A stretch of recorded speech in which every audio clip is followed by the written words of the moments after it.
The mountainous terrain of the FCT is a challenge to present efforts. Madam,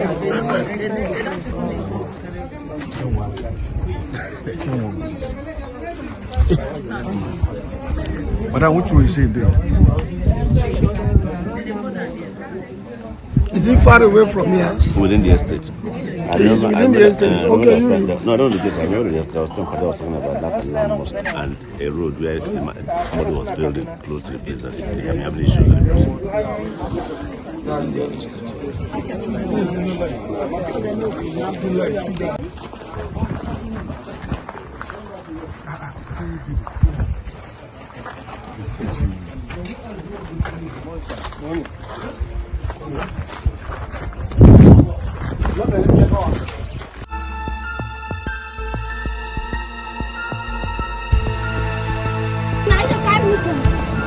Why they breathe like this? What do you do when they breathe?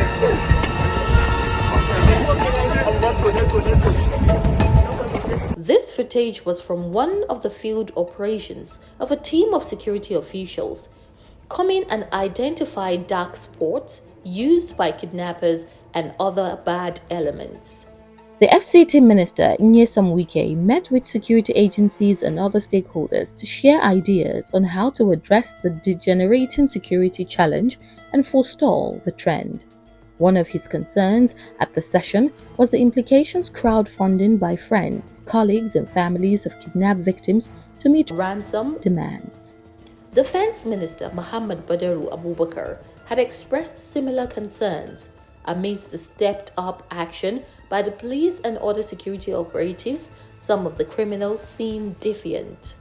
Take, for instance, the audacity of this suspect openly daring and threatening an arresting police officer, even while cuffed to a police van. If I come out, I go change out for you. As you dey run, I go change out for you. As you dey run, I offer you. As you dey run, If I come back on stage, I go change out for you. If you come back, no say I no be your. Na Nigeria we dey. Na Nigeria we dey. I go serve 1 year, I go come back. I know what I go do you. You and your family, you know what I go do you. I go take every money. If you come back, no say I no be your officer. Okay, now no worry. No worry, my man will come for me. He go say, they go release me. They go release me, I'll come back for you. Some don't bother showing remorse whatsoever, as in the case of these kidnappers nabbed in Damaturu, Yobe State. Kai me sunanka? Sunana Baba da. Baba da mu. A ina kake zama? Ina zama da Maturu. Da Maturu? Ba ga shi ka shiga hannuna. Me ya faru na kama ka? To. Me ya faru na kama ku? Sata kidnapping. A ina da ina? A jama'are. Jama'are? Da mashema. Da jama'are da mashema. Nawa karba a jama'are? Mun karɓi miliyan 20. Miliyan 20. A mashema fa? Shi ma miliyan 20. Miliyan 20. Banda nan fa? Ya shi ne kai. Yana da wanda kuka yi yankin mu nan. Wannan bindigogin ku ne? Wannan akwai namu daga ciki. Guda nawa ne naku a nan? Guda 4 ne namu a ciki nan. Guda 4 naku ko? Guda 4 kuma na ɗaya tim ɗin dan kama. Ko? Haka ne. Ai duk tim ɗin ku ɗaya, duk aiwa so wannan bindigogin kuna zuwa kuna aiki da su, wannan ma suna yi da wa'annan. Haka ne to. Ka gane? Ka ga duk bindigogin ku ne. Duk mai laifi. A'a kuna ma haɗuwa da su kuna aiki da su. Tunda ai na sa Amadu ne, Amadu kun kuna aiki da shi. Haka ne, wannan aikin da muka dauki wannan ya haɗa shi. Har da Amadu kuka je ba? To wannan bindigogin sa Amadu ne ai da bindigogin wannan na kusa da kai ko? Duk ai tare ake. Haka duk ana tare. Yawa da wannan bindigogin ku ne dan kama wanda kuke nan area kuke mana ta'adi a nan tsakanin mu. Allah ya fallashe ku mu kama ku. Ku ne kuka kama na jama'are? Mu ne muka kama. Miliyan 20 aka ba ku. Miliyan 20 aka kama. Shi ne wannan? Shi ne wannan. Shi ne wannan da kuka kama? Alhaji. Wannan su ne wanda suka kama ka? Su ne suka kama ni. For now, residents are devising self-help to stay safe as the situation worsens. They are engaging armed vigilantes, mount more road barricades within communities, erect additional gates, and do more stop and search of visitors' vehicles. I've noticed in various estates, including mine, the need to enhance our security has come to light, and so various people have been meeting. Like we also have in phase 5, they also have military. Our estate is actually before phase 5. And so we are thinking of having vigilante as well as military personnel there at the same time, because the military personnel alone seem not to be able to cater for the whole area. So that's what we are thinking, and everyone is more security conscious because this area around at night is usually very risky and very dangerous. And so we try to make sure that you are home by 6, 7 if you can. And when you can, to try to work in groups so as not to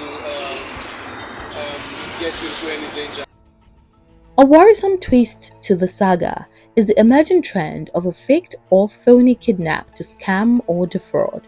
One of such was the recent incident at River Park Estate in Abuja, which involved one Nnamdi Abu, who allegedly staged his own kidnap to squeeze money out of his brother, a resident of the estate. Police and the FCT issued a public statement to say it was a fraud attempt and that the suspect was in custody undergoing interrogation. Another worrisome situation is the established pattern of kidnapped operations in which NIN-linked phone numbers are used by kidnappers to call victims' families and make away without being traced. Civil rights activist, lawyer, and previously member of Senate Sheikh Husani called attention to these anomalies, just as other concerned citizens say it exposes gaps in state apparatus to deal with the challenge of kidnap operations. Sani specifically pointed to what he described as the puzzle of the situation where kidnappers, mostly teenagers and those in their 20s, demand and extort a ransom in millions but remain poor and wretched with no sign of comfort or improved living standards. A 2020 report by SBM Intelligence disclosed that Nigerians lost 8.9 billion naira to ransom payments. The subsequent report showed that an additional 653.7 million naira was lost between 2021 and 2022 to ransom payments. It is becoming evident that, in fact, well-established, sensible and educated people might be behind it because they have just realized that if you could kidnap somebody for ransom, you can make a lot of money within a short time. So it's a national security threat. Even with such enormous criminal proceeds from kidnapping, the profile of the kidnappers do not seem to reflect financial comfort nor a better material well-being. So, where is the ransom money going to? Who are the end beneficiaries? This raises a thorny but fundamental questions of terrorism financing. From our findings so far, you know that these ones that go to abduct the victim are not even the kingpin. They have kingpin somewhere, and that is why the security agencies have been doing a lot of intelligence gathering from those who have been arrested so far, and a lot of progress have been made. For security reasons, I don't want to divulge some information at my disposal, but definitely most of these kingpin, the sponsors of these boys that don't even, they just give them peanuts in the entire system. And want to also speak to those boys that why should somebody give you peanuts and you are killing yourself for such a person? It's time for you to allow things to be and get something doing that will give you peace of mind, you know. And this kingpin, the security agencies are after them. I know of a shorty, and they will be prosecuted openly, like in due course. The system can never be afraid of anybody. There's nobody that is above the law, you should know. But again, you should also know that when it comes to governance and divulging of information, a lot of caution will also have to be applied. The only person that can pronounce somebody guilty of any offense is the law court. So the onus lies on the judiciary now to do the needful. The law enforcement officer will definitely do their investigation, but they can't call you accused. You understand? You are still a suspect. It is only the law court that can pronounce you accused. So the onus is left for the judiciary to do the needful. That is when you can start to name after somebody has been prosecuted and sentenced accordingly. These suspected kidnappers operating in the Buhari axis self-confessed to masterminding 3 abductions, collecting 1.1 million naira as ransom in 2 of separate abductions, but caught before they could extract any penny ransom from the third. I am farming, I am security, then I am come, money come make me enter this problem is kidnappers. Oh, you dey do kidnapping join now? Yeah. How many you don't do before now? Two. I do one. This year, 2. This year don't do 2? Yes. How much now they collect from those people when they carry? The first one of Kuchikobari now collect 600,000. Then the second one now collect 500,000. Then from the Bari Arat. Then the last one is the man we dey for ground we never be. Una don't carry, una never collect the money. As things stand, many are concerned by perceived weak action by government, leaving room for insinuations of a possible hidden agenda, one of which is the rising concern about the possible relocation of federal seat of power out of Abuja, with insecurity as an excuse. Already, some multinational conglomerates and foreign embassies are reportedly nursing plans to exit Abuja. Top officials of government often raise alarm about the involvement of highly placed individuals in financing banditry and terrorism, but have always come short of naming these elements. Why is it so difficult to disclose names, not to talk of prosecuting and bringing them to justice? In the latest of such, Dele Aleke, a cabinet minister, was reported as having disclosed that powerful Nigerians were behind banditry. He amplified this in Ibadan with a further disclosure that bandits who highly placed Nigerians are sponsoring have access to funding and heavy arsenal.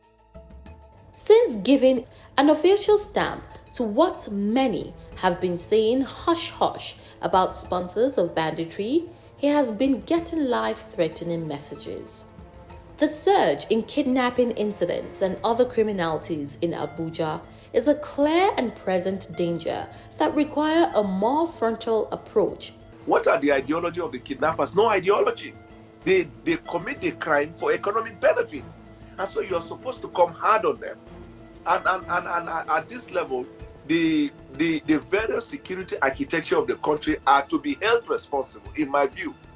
The intelligence community, because it falls on them to be able to decipher, to track, to monitor, to surveil this kind of activities. Now, because these kidnappers make phone calls, you have to also expand this investigation to look at banks, because oftentimes we hear banks are involved in the transfer of the funds, yet you can't trace these people. You have to look at Nigeria Communications Commission, because phones are used for the purposes of communication in this given instance. And then you have to then look at the police and then the armed forces. The armed forces usually are required in extreme cases, because by the time the armies flood your street, it will be said that it is then not a civil population.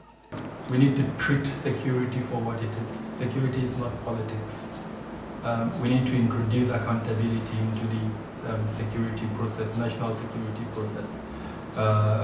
The case of Betta Edu is an example. She committed fraud, and you saw the action the president took. Now, if you and I are discussing that 9,000 people were killed, who was held accountable? Nobody. The plateau killing happened. We all condemned it. The president issued directives. No one has been held accountable. The Abuja incident happened. A family of 7 went to sleep. They were abducted. One of their daughters was killed. Till date, not a single person has been held responsible. It's shocking to me that the National Security Council has not been convened. From the time the Kaduna bombing happened, that unfortunate bombing in Kaduna, till date, the National Security Council, as it's supposed to be convened, has not been convened. Yes, the president has issued directive. Yes, he has met with security chiefs, but that's not the council. The council is a constitutional body. The processes for convening that council is specified in the constitution. It can be discreet? No, it can't be, because it's a national council that has a constitutional position. When it's convened and it's held in the chambers. The location for the sitting of that council is specified in the constitution. The processes for the council's sitting is also specified in the constitution. So I believe that council should sit whenever issues of serious national significance occur.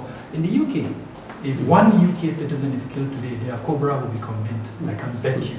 COBRA will be convened, they will discuss it, they will agree, the mandates will be issued. Now what it does is the secretariat of that council will follow up on that mandate. But because the presidential directives are issued outside the council, we don't see the mandates being followed. I mean, the president has issued directives not once, not twice, but those directives are not being implemented and nobody is being held accountable. So the structure, the administrative structure around the president needs to be interrogated. Like I said, my suggestion is the council should sit. In certain instances, it's even the National Defense Council. Then, of course, for purposes of like the case of the Inspector General of Police, the National Police Council. My point is we should go back to the constitutional structure that we have for managing security. We've deviated from that structure. So you've asked me what needs to be done. That's number one. Let's comply with those structures. Number two, the National Assembly needs to wake up from its sleep. I heard today that the Speaker of the House of the Representative wants to meet with Mr. President. Nothing wrong with him meeting him. That's a political action. But the requisite action and the powers that lie in his office tells me he can do more. Number one, he can ask the committees that have responsibility for security to interrogate the security processes. The developments in Plateau State, what is the committee doing about it? They should interrogate that process. We have an Operation Safe Haven in Plateau State. That Operation Safe Haven has existed for 14 years. Every year a budgetary provision is made for that operation. Until date, the mandate of that operation has not been met. You are a journalist, sit down with perhaps if you can, the Speaker of the House of Rep or the committee chairman and ask them what is the mandate of Operation Safe Haven? How long is that operation supposed to last? It's meant to be a stopgap operation, but it's in existence for 14 years and its mandate is not being met. And if we allow it, that operation can continue. Now, I'm not blaming the military. All I'm saying is that if we have an operation that is not meeting the expectations for providing protection and security for citizens of a state and we're spending money on it, perhaps what we need is not a military operation. Perhaps that money should be diverted to something else. And I can give you an example. Peace building initiatives, restorative justice that seeks to bring the two sides together, implementation of the commissions of inquiry, both judicial and administrative, that as far as I can remember, severally have been held and their reports have been submitted in Plateau State. So why don't we convert that money to doing things like that? Why don't we convert that money to supporting the state government in institutionalizing a security management structure that would help the state? They have a commissioner of security, and I have never heard his voice. Does he need training? Does he need some structural support to allow him to function? We can convert that money for good use. So instead of meeting the president, that's the kind of directive that I'm hoping that the speaker will issue to his committee chairman. Let them come up with an agenda based on verifiable facts. They can conduct a parliamentary inquiry into all of these elements I've mentioned, submit a report to him, so that when he meets with the president, he can issue that to the president. That's the kind of action I'm hoping to see going forward. Whatever be the case, Abuja is losing its pride of place of safety and security. It appears under siege. Something has gone awfully wrong.